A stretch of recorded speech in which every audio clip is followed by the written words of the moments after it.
Good evening and welcome to Connection Cafe. Nearly forgot what I was going to say then. Welcome to the Connection Cafe. This edition is Yoga Journeys, and Yoga Journeys is an opportunity for more yoga to help amplify the voices of teachers of color. And we do that by me, Yvonne O'Garro, asking teachers of color the same 10 questions, but the answers are beautifully different. And this started up on the back of the Black Lives Matter protesting last year following George Floyd's killing. And Connection Cafe was born from the lockdowns, and the two have now morphed together to create this wonderful platform. So this evening, I have the pleasure of introducing Rama Wilkins. Hello. Hi, Yvonne. Welcome, Rama. How are you? I'm really well, and I'm really looking forward to this conversation. I'm so glad to hear it. What in particular are you looking forward to? All of it. I like the structure of it.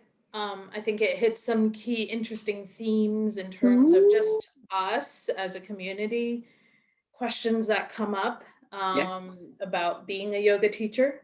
Yes. Questions about being a yoga teacher of color, questions about being a female yoga teacher versus a male yoga teacher, for example. Excellent. Well, I'm glad you're looking forward to it. That's good. So there'll be a lot of little bits and pieces. So it's all good. One of those things it's a very introspective job, I feel, as a yoga teacher, because you travel a lot and you I think a lot when I travel. Good. That's my thinking time. Good. Okay. So before we jump into the Yoga Journeys questions, I will say, obviously, because I know that you've made a shift. So when you're answering, please do bring in what's relevant for you, which might not necessarily be the pure yoga journey, but this is your journey. So it's about you sharing with us, what your journey is. So just before we step into the Yoga Journeys questions, is that lift pitch.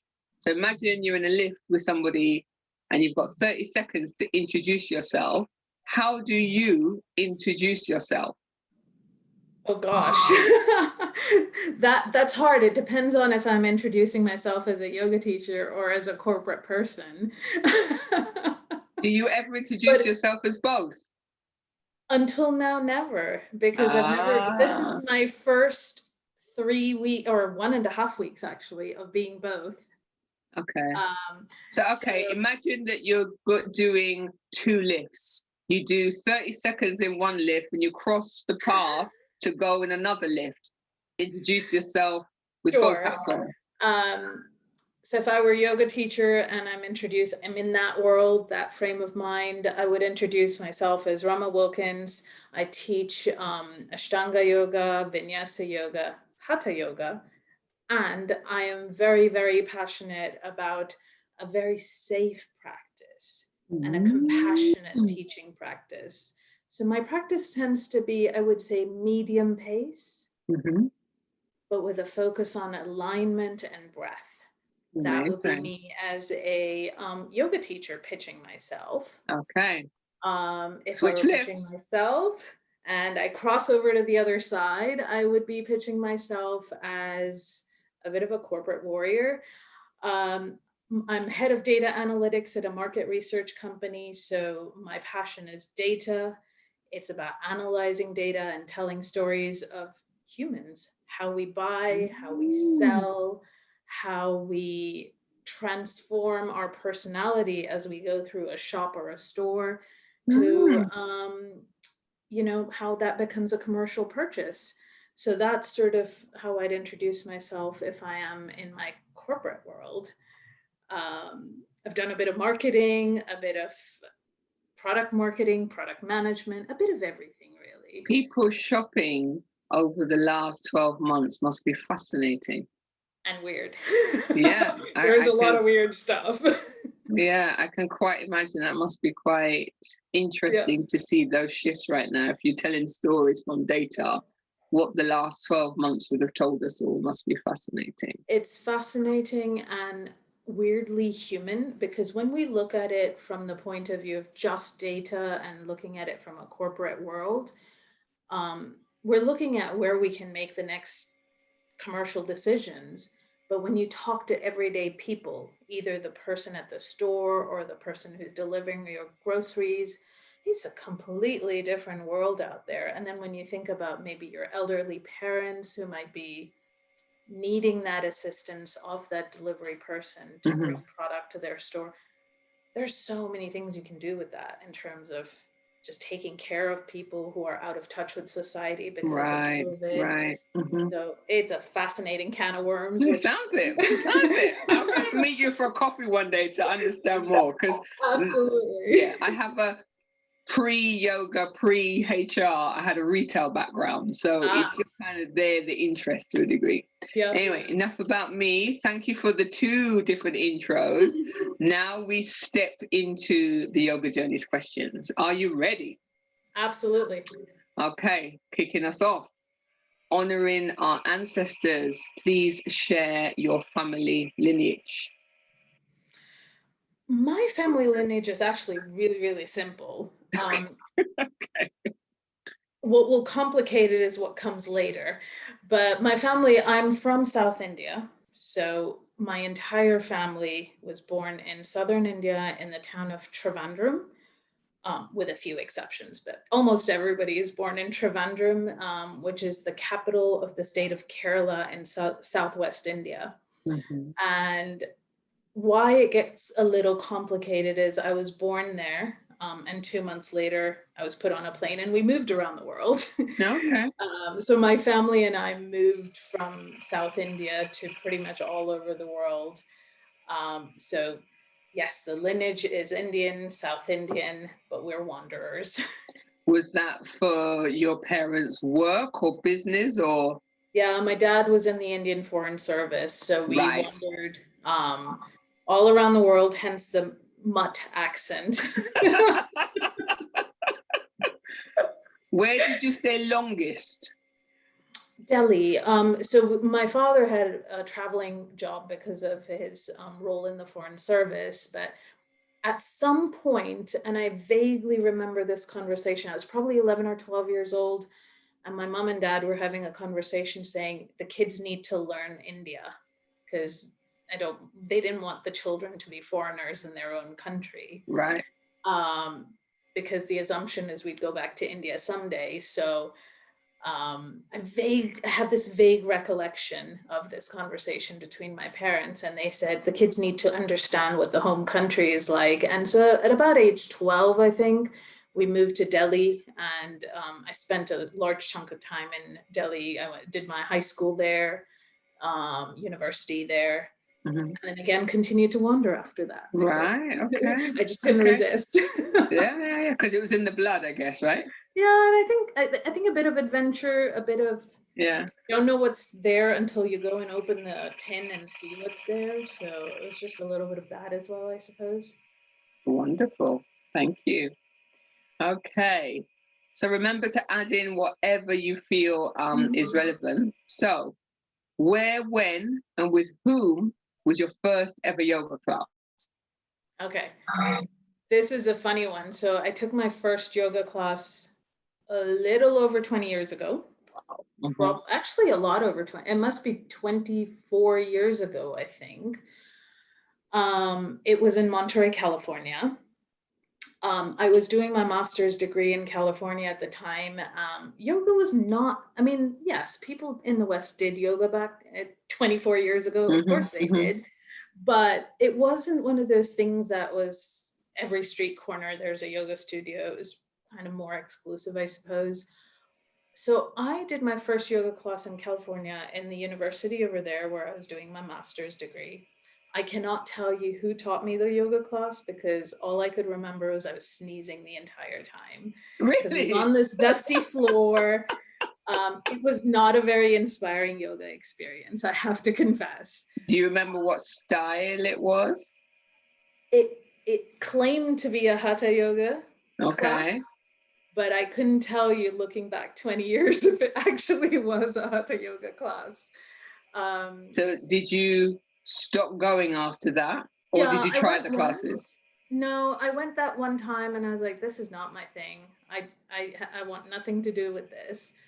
And then after that, every so often I'd dabble in yoga. I'd go on a Saturday and do a practice Hmm. if I had time, Hmm. but it wasn't something that was deeply ingrained in me that I needed to get myself to.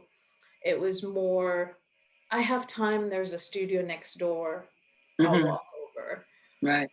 And that was sort of my story for quite a bit of time after, I'd say at least 10 or so years after. Okay. Yeah. So with this sort of, fluctuating in out of yoga classes, what happened to make you want to teach? When did you realize you wanted to teach? Yeah. So what happened was I would say about 15 years ago, I'd moved to the UK. I was relatively new to the UK at that time. Didn't have a lot of social life because I was new to the city, new to London, working insane hours in a corporate job and not Hmm. moving much. And I got this crazy idea that I should join the gym. Thought Hmm. I'd do a little bit more being in a gym. And I went to the gym and found a yoga class. And I thought, okay, this would be a soft introduction into yoga. Hmm. It was not a soft introduction to yoga at all, but it was the best thing that ever happened. This yoga class was done by one of my favorite yoga teachers, James. He used to teach Ashtanga yoga. Absolutely fantastic teacher. He Is could he still tell. practicing? He doesn't practice anymore, Okay. but he had that ability to know exactly how each student felt as they walked through the door. Mm. It was quite incredible. So I went to his class. It was militant. It was really hard. Wow. It was a really, really hard class. And I came back from this lunchtime yoga class pretty sweaty, Mm. exhausted, somehow got through my day of work and went home and just crashed on the couch. Wow. And then I woke up the next day and said, I need to do that again. That's good. So it was the Ashtanga practice that Yeah. drew you to the teaching. Yeah, it Okay. was that got me along the path. It took a while. I wouldn't say, oh, I went to my first class and I was like, oh, this is Mm. a Mm. journey. But it was that motivated to be a regular practitioner of yoga and discipline the mind, which is Yes. such a big part of yoga. And a lot of people forget that yoga is about mental discipline as Mm. much as it is about the physical discipline aspect of it. And with that practice, and back then I used to do 6 days a week, regular 1.5 hours. I was really solid at my practice. Mm. And at that time, I realized, well, I love teaching, but I wasn't teaching yoga, but I used to do corporate training and stuff like that. All right. Okay. And Hmm. so I knew I had this ability to explain things Yes. quite And well. the engagement was there, and you didn't have the And the shyness. talking, Yeah. exactly. Yes. Yeah. And I knew I liked the practice of yoga and I Hmm. was good at it physically. So that combination, so I had this thing at the back of my mind thing, maybe one day. And it just kept sitting there in the corner of my head, being a maybe one day I'll Mm. training. Anyway, it didn't happen till much later. I did yoga teacher training in 2018, so not long ago. So how long was the seed Almost permeating? 11 years. Wow. Okay. Okay. I Well, had it a was, long a thoughtful journey. process. Okay. Well, it was a complex thing because at the time I really enjoyed my work. Hmm. It was hard work, but I enjoyed it. Um, I love the challenge of it, the mental exhilaration of working. So I didn't want to give up that. Mm. And I yeah, it just made sense to continue to work on my practice. And I had this dream that one day I'll just retire and be a yoga teacher. That was my plan. That will still happen. You still got time for It's that. still happening. That It's can an still ongoing happen. It process. can still happen. Okay, so 2018 is when you started the teacher training after 11 years consideration. Yeah, just living life and doing other things. Okay, wonderful. So where, when, and with whom was your first teacher training? So the teacher training, the first teacher training I did was in late 2018 with a lady called Umbra Vallo. Mm-hmm. She's an incredible teacher. Is that in the UK? Yeah, in the UK. I did it through Indaba Yoga. Okay. Umbra is, and the cool thing about this teacher of mine was she's a ex-prima ballerina. So I learned a lot, not just about the practice, but also this incredible amount of mental and physical discipline that you have as someone as in that sort of profession as a prima ballerina. She used to be a ballerina at the Birmingham Opera House or something like that. I don't remember the details of it right now. So not only did I learn the practice and the teaching aspect of it, but the rigor of it. It was done with so much rigor and exceptional professionalism, which helped me take that for when I went to go teach, you know, the exactness and the science of it and the energy that comes from the sort of spiritual side of it and the full-on immersion of it. It was a really, really good experience. So that was done in London in 2018. And it was a really good experience. I learned a lot. I learned how to, what I found interesting was learning that was a nice in between my professional corporate career, where I'd learned all these tricks of how to manage a crowd and how to train people and how to engage audiences and stuff like that. And then I could use those skills in my teaching of yoga. And then when and we'll talk about this more in a bit, but I could also then take the teaching aspect of yoga and apply it later in my corporate world as well. Yes, It's been this really nice symbiosis of using those skills in different ways. How long was the training? Did you do it intensive or?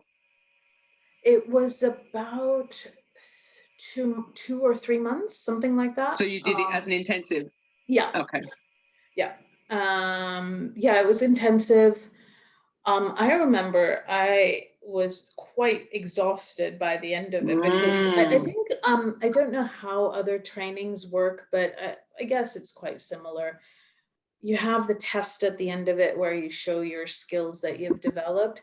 And so all the students were taking each other's classes. Obviously, because the student teacher needs their students to teach. You need bodies. You have to have bodies for the exam. Have the bodies. That's right. I had, I think, taken about 8 different classes over the space of 2 days. So I'd done about 8 hours of yoga in the span of 2 days. And at one point, Umbra had said, "Oh, and for tomorrow, you're set up for these classes that you're going to take." And I just looked at her and I'm like, I think my body is broken. Like, I literally couldn't do anymore. And she's like, "You've done too many classes now. You can just go home and rest, come back for graduation." Amazing. Good for you. Yeah. So cast your mind back to that training. How many people were on the training? There were about 20-ish people on the training. 20. Yeah, maybe give or take, maybe a little more, but approximately 20. And of that 20, including yourself, how many people of color? 1, 2, about 5. There were about 5 of us. Okay. Yeah. It was a nice group because it was some people of color like myself and a few others. it was also nice because there were a few men on the training. Okay. And I remember having this conversation with my husband right before I started the training program with Umbra, and I said, I bet it's going to be, I'm going to Female be dominated. female dominated, not Mm. many people of color. And because that's how my experience with yoga studios were. Right. As a student, and I thought, I'll be the weird odd one out person, but I'm going there to learn, so I don't absolutely. care what the physical makeup of the group is.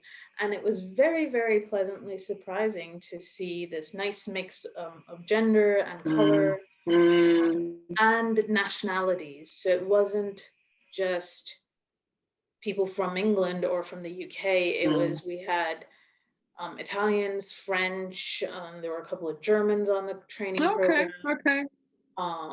There was a guy from Madagascar on the training program. It was really cool. It was like a really nice, a real international mix on your training. Okay, excellent. We had an Indian woman of Kenyan, a Kenyan woman of Indian descent. I always get this wrong. Yeah. To get it the right way around. Yeah. Yeah, and then there's me, who's as I said, a bit of a mutt, and then I love the way you say that. It was actually a really lovely group of people, and it brought diversity of thought as well, not just diversity of color and gender, but also thought, which I think is really, really important to any sort of group collective effort. Okay, wonderful. Thank you so much. So now we're moving on to the wellness industry and the highs and the lows, from your perspective. So I always like to start with any lows, if there are any for you, and then end on any highs, again, if there are any for you. So wellness industries, lows, what comes to mind? It's a tough nut to crack. That is probably the biggest low. I found it particularly hard when I started teaching, and it might have just been the timing. It might be that I'm not really that good with the hustle. I don't know what it is. I haven't fully dissected it, but I ran into a lot of barriers in the form of, oh, you need to be teaching for 2 years to work here with us. Right. And I'm like, well, this kind of reminds me of when I was 25 and I needed to have 10 years of experience to do a job. And it's like, I don't. And it was this constant frustration because you knew you could do the job, and not only do the job, but do it well. And you also knew you could do the job locally, which as a yoga teacher, you would appreciate this. Just banging on tube stations and running around town is very exhausting and time consuming. And so my key thing was, I want to be able to teach somewhat locally. I don't want to travel 2 hours to get to a location. No, it's just not worth it. No. You end up spending all the money in just your travel money card, and time, right? gone. Yeah. Forget about the money. So that was a very revealing thing for me, and it was a combination of the amount of time you spent, which you didn't get paid for, because you're traveling and nobody's paying for your travel time. You need 2 or 3 or 5 years of experience to teach, when I had nearly 15 years of practice at a very high level. And being able to articulate that because of my other experience, I found that quite frustrating. And the other thing that was quite on the low side is I came very quickly to the realization that because, and this is a hot topic, we probably won't dwell too much on it, but there's a lot of people who teach yoga as a commodity. It's yoga teacher training is done to make money because of the structure of the industry. And so you end up having a huge variety of teachers, experience, qualifications, ability to teach, all vary. And Mhm. it depends on so many factors into how you come into the job. Mhm. And so, yeah, I found that quite frustrating. Yeah. But there's always a silver lining, There's always a silver lining. What's the because silver otherwise life lining? wouldn't work. Yes, exactly. No, so I ended up just saying, I'm going to take a few I'm going to be rational about this because I don't want to kill myself. And so I started actually taking a few covers at gyms that were within range or Mhm. studios that were within range. Mhm. I happened to also apply to the More Yoga Swadhyaya program and Yay! got in, and Mhm. it's fabulous. I have Mhm. to say kudos to Becky and Charlotte for the program that I was in.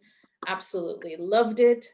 Fantastic teachers and a great Mhm. experience, and Mhm. a massive opening into that world, Mm.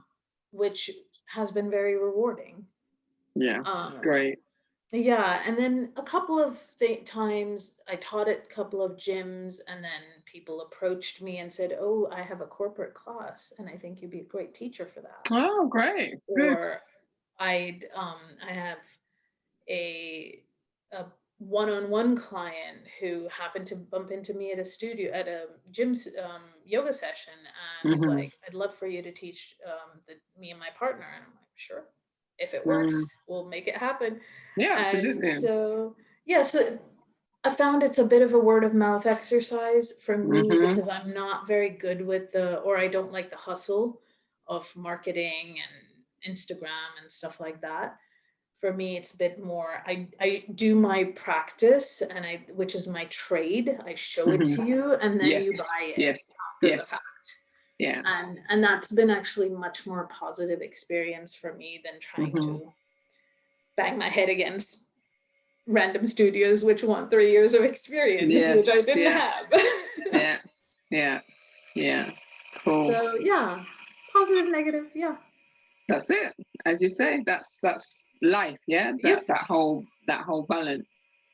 Okay, so moving on to the lockdowns. When I wrote this in August, we were talking about just, lockdown one.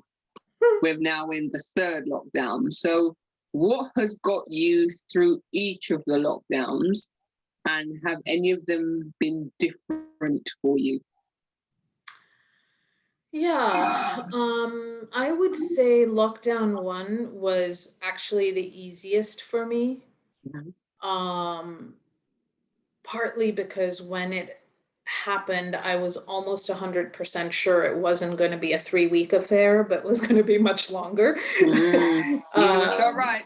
um, I just had this gut instinct that said this is we're in it for the long haul. And um, at the time I was teaching yoga, so I lost a lot of classes because of that, like every other yoga teacher. So nothing special about me. It's all of us. Mhm. But on the other hand, I immediately, because I used to do online training as a corporate warrior in my past life, I immediately emailed my corporate clients the day before lockdown was already announced because I was feeling uneasy about this whole thing even before it Mm. happened. And Mm. I'd said, I don't know if we'll be able to meet, but maybe we could do this online. They're like, oh, let's think about it.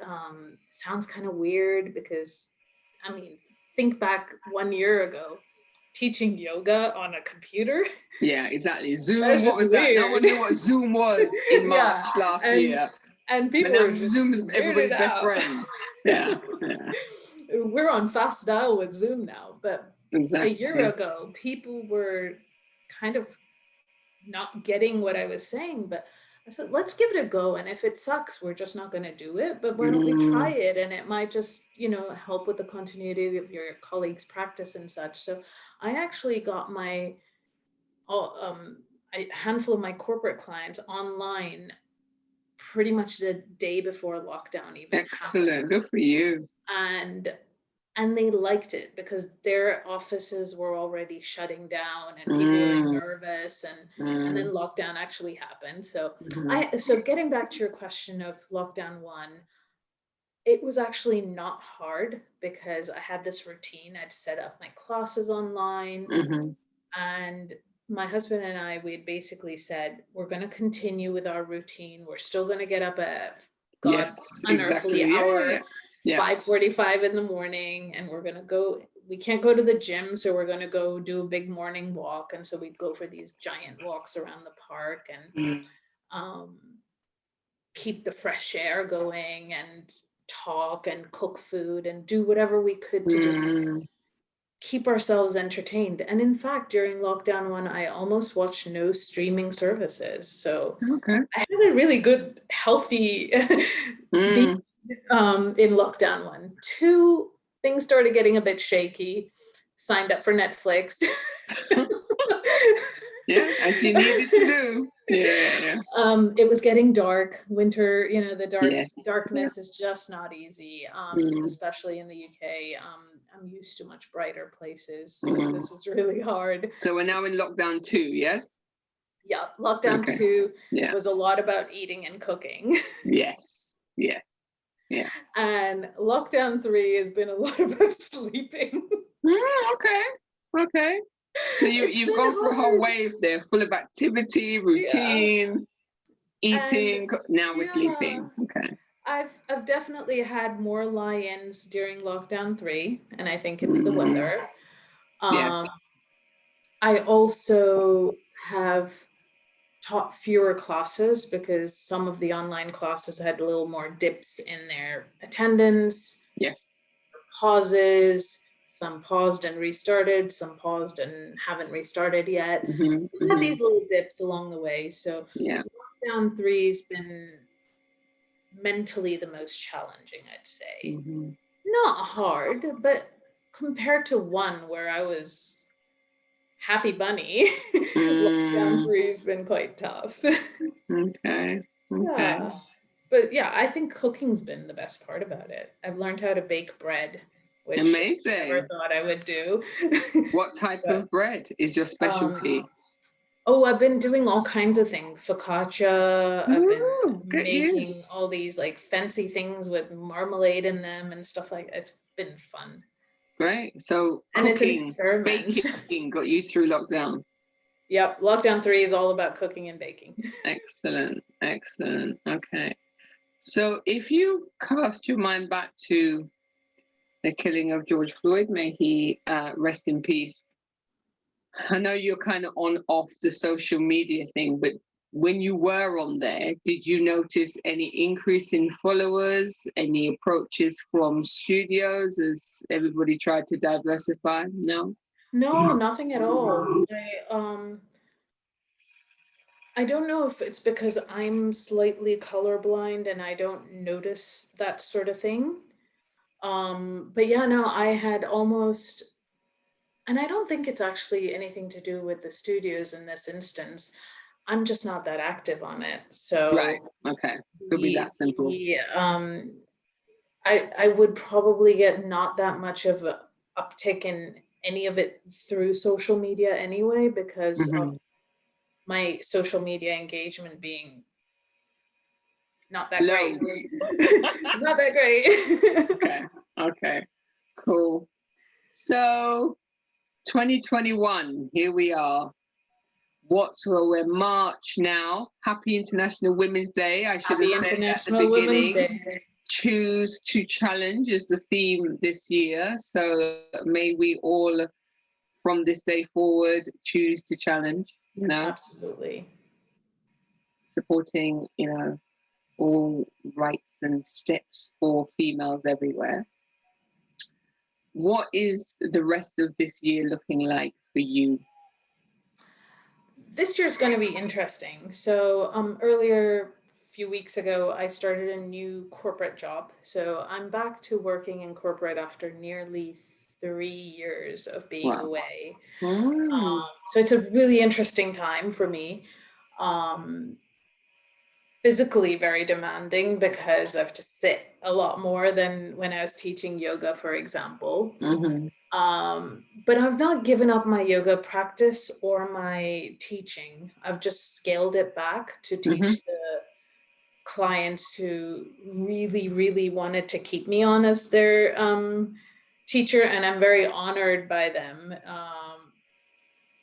insisting that I keep them on Oh, as that's their great. as my client. You had people insisting. How wonderful. Yes, and I have to say, because I did have this conversation with my corporate clients and my individual clients saying, hey, I'm starting a new job.